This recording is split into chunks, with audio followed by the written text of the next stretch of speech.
Bismillahirrahmanirrahim. Assalamualaikum warahmatullahi wabarakatuh. Selamat pagi teman-teman. Kita jumpa lagi di pertemuan keempat. Sebenarnya ini bukan pertemuan keempat ya, tapi pertemuan terakhir. Cuman saya jelaskan sekarang. Nanti untuk 3 pertemuan saya menyusul ya.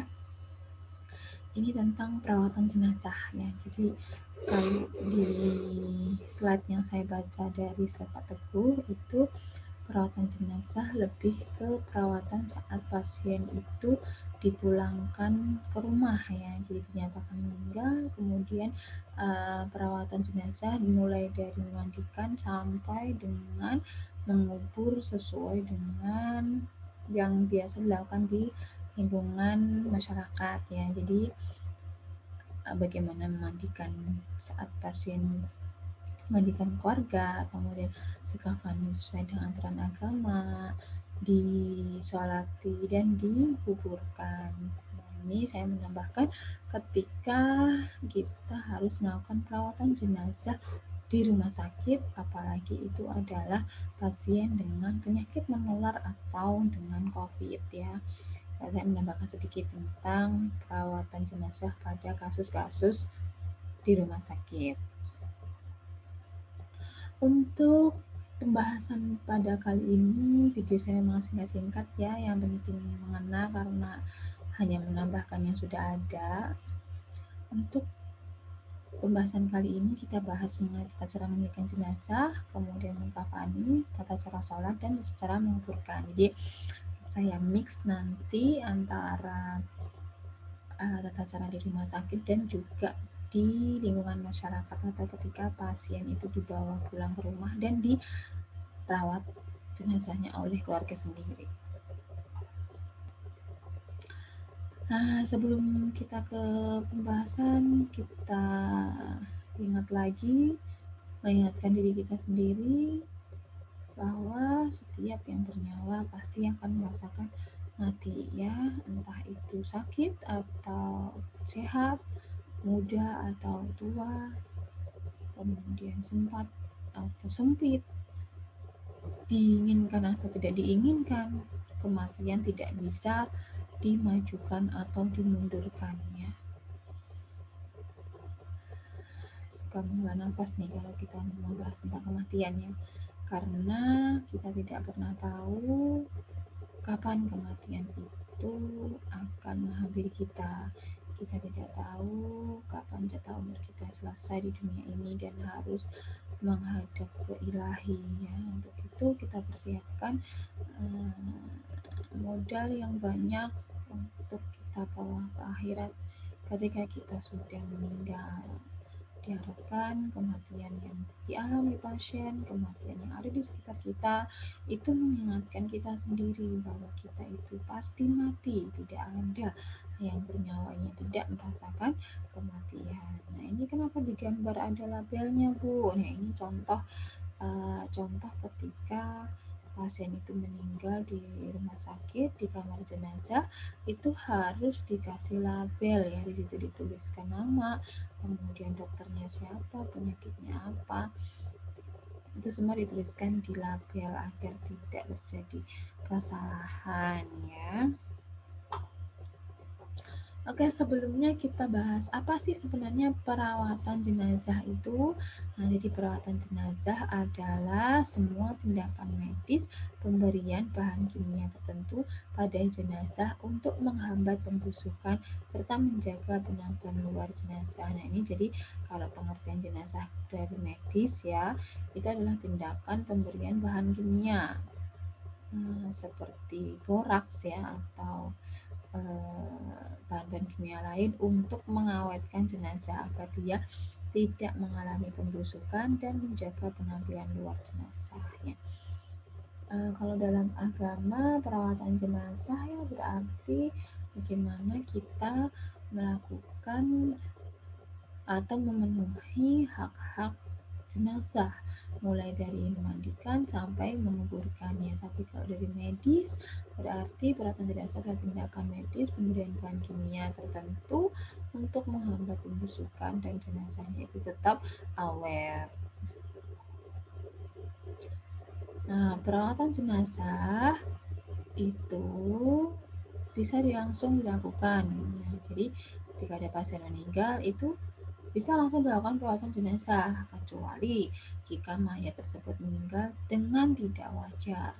Kalau ada kasus kriminal ya, kematian karena kasus kriminal itu sesuai dengan protokol tetapnya harus divisum ya, harus diperiksa dulu, minta persetujuan keluarga apakah boleh mayatnya divisum, diperiksa apa penyebabnya ataupun mencari siapa pelakunya.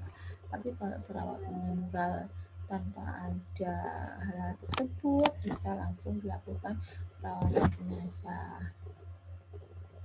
Dan secara medis ya, perpindahan jenazah yang jauh harus diawetkan. Jadi misalnya pasien meninggal di Jakarta harus dibawa pulang ke Papua, harus dibawa pulang ke Aceh, itu berarti harus diawetkan agar mencegah pembusukan dan penyebaran kuman, ya ini kumannya.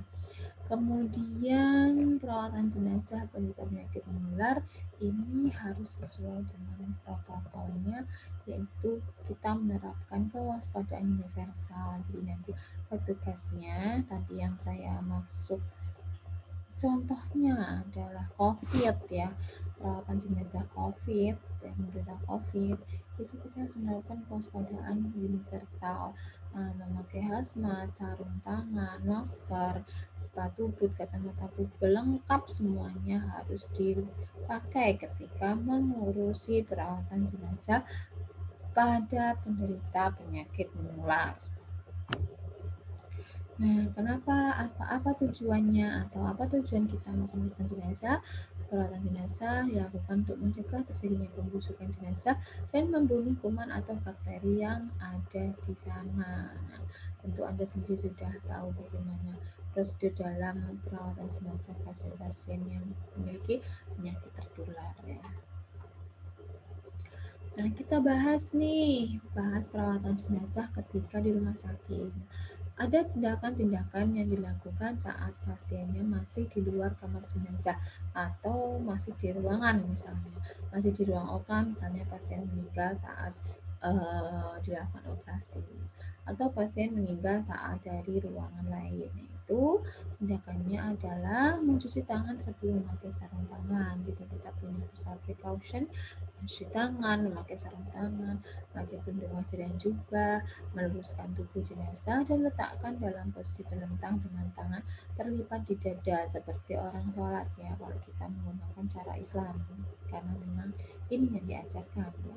Kita letakkan tubuhnya posisi terlentang menghadap kiblat dengan tangan terlipat di dada ya, posisi tangan kanan di atas tangan kiri sesuai dengan saat kita sholat. Kemudian tutup bagian-bagian yang terbuka, misalnya mata, kemudian mulut, telinga, atau bahkan hidung, tutup semua dengan kasa atau kapas ya. Kemudian jika memang pasiennya itu adalah yang mengalami perdarahan hebat, itu perlu dikasih kain atau alas ya, beri alas kepala dengan kain jika ada rembesan darah, misalnya pada pasien kecelakaan yang tidak tertolong atau pasien yang ada luka di bagian kepala darahnya menembus terus, itu dikasih alas dulu, dikasih alas kain biar tidak netes-netes rembesan darahnya. Tutup anus dengan kasa dan plester kedap air. Nah, ini lubangnya ditutup dengan kasa atau plester juga di bagian anus. Lepaskan semua alat kesehatan dan letakkan bekas dalam wadah aman. Jika memang pasiennya menggunakan alat bantu, infus, kateter, semuanya dilepaskan dan diletakkan pada wadah yang aman. Tutup setiap luka dengan plester yang kedap air. Jika ada luka lagi di bagian tubuhnya, misalnya di tangan, kaki, perut, atau dimanapun, itu ditutup lukanya dengan plester kedap air. Kemudian bersihkan tubuh jenazah, tutup dengan kain bersih. Nah, membersihkan tubuh jenazahnya tentunya dengan aturan yang ada di rumah sakit. Pasang label identitas, tadi dipasang label di kaki, meliputi nama, dokternya, diagnosanya, meninggal karena apa, itu semua dijelaskan di dalam label sebagai identitas pasien yang meninggal. Kemudian berikan petugas beritahu petugas ya ini beritahu petugas kamar jenazah jika penderita memiliki penyakit menular ataupun tidak dikasih tahu agar petugasnya bisa bersiap-siap untuk menerapkan prosedur jika pasiennya mengalami penyakit menular. Kemudian cuci tangan setelah melepaskan sarung tangan.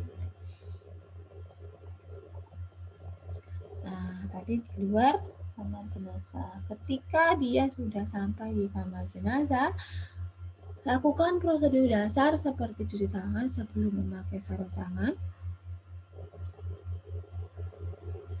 Petugas memakai alat pelindung tadi ya, mulai dari kepala sampai kaki.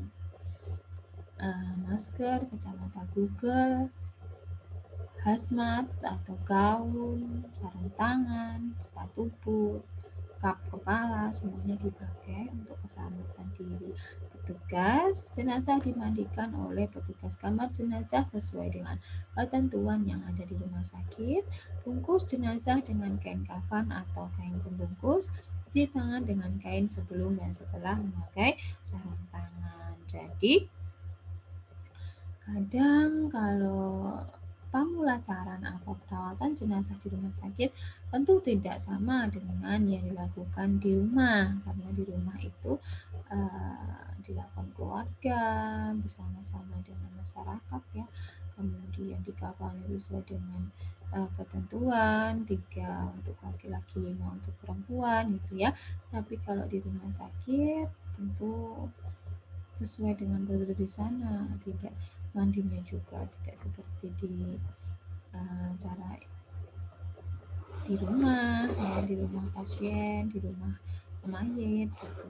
Terus bungkus jenazahnya juga kain kafannya tidak sesuai dengan jumlah, tapi pasti selalu uh, dilakukan hal yang pantas ya untuk mayit ya.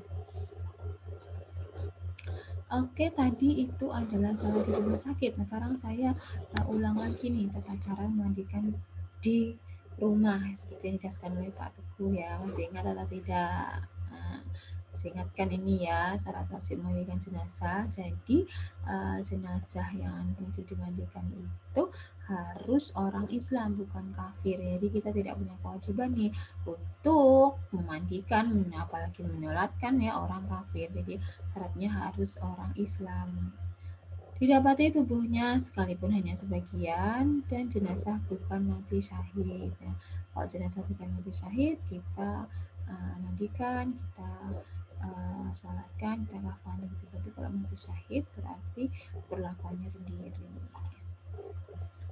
Nah, bagaimana cara memandikan? Bisa niat atau tanpa niat, meratakan air ke seluruh tubuh, memandikan dengan bilangan ganjil ya, 3, 5 gitu, biasanya sih 3 ya.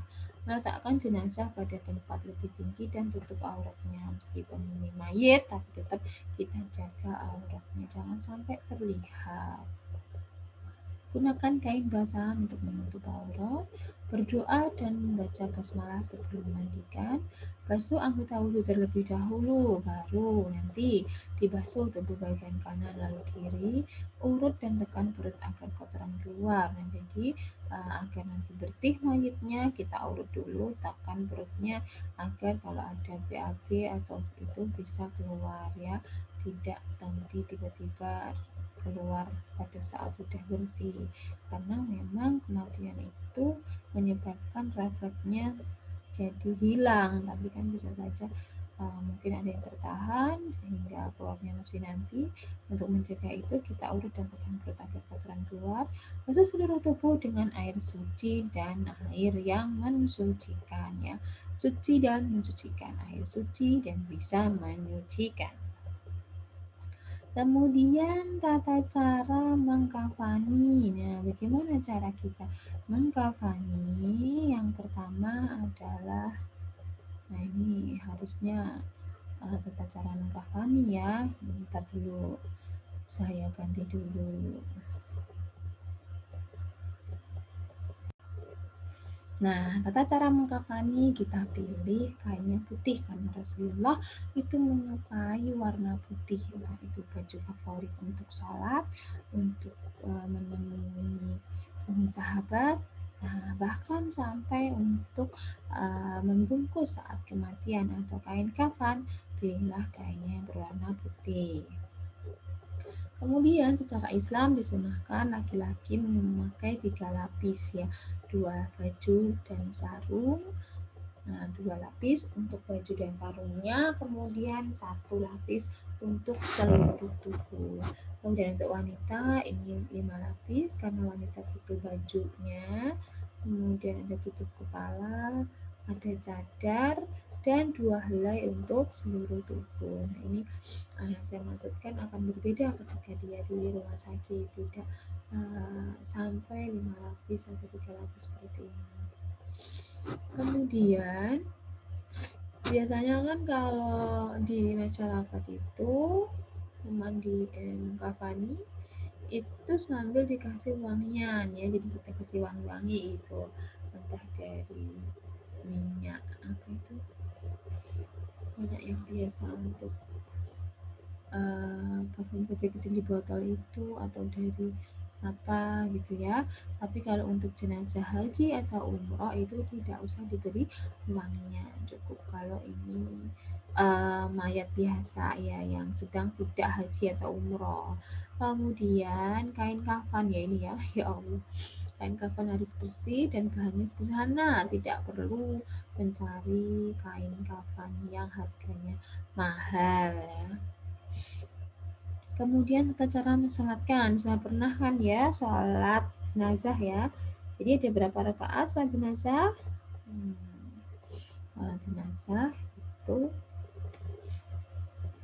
bilangannya takbir ya.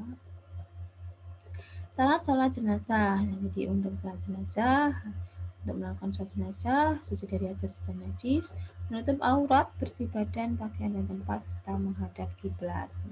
Jenazah sudah dalam keadaan dimandikan dan dikafani. Kemudian letak jenazah di sebelah kiblat orang yang mensolati. Letak jenazah di sebelah kiblat orang yang mensolati. Biasanya kan mayit itu ditaruh di depan orang sholat ya, yang sholatnya menghadap ke kiblat. Nah, rukun sholatnya bagaimana? Niat dan berdiri jika mampu. Membaca surat Al-Fatihah sesudah takbir pertama, kemudian membaca sholawat Nabi sesudah takbir kedua, mendoakan jenazah setelah takbir ketiga, mendoakan yang ditinggalkan setelah takbir keempat, dan salam. Tentunya Pak Teguh sudah menjelaskan ini bacaannya ya, jadi tidak perlu saya jelaskan lagi di sini. Teman-teman bisa baca lagi sendiri. Dan juga sudah berapa kali nih menyolatkan jenazah gitu ya. Kemudian yang terakhir tata cara menguburkan jenazah. Jadi kenapa mayat itu harus dikuburkan ya? Biar tidak bau ya, tidak bau karena kan kalau secara non Islam ada yang dibakar, ada yang ditaruh di atas gitu ya, saya juga nggak tahu itu gimana, ada suku yang seperti itu, bagaimana nanti kondisi mayatnya, mungkin bisa jadi mayatnya dikasih formalin, dikasih borak ya biar tidak membusuk kalau dia ditaruh di atas rumah, di atas rumahnya gitu ya. Kalau dalam syariat Islam mayit harus dikubur, ditaruh di lubang, ditutupi papan agar dia tidak mengeluarkan bau ya. Kemudian yang penting tidak dimakan tidak diganggu oleh hewan-hewan liar gitu ya.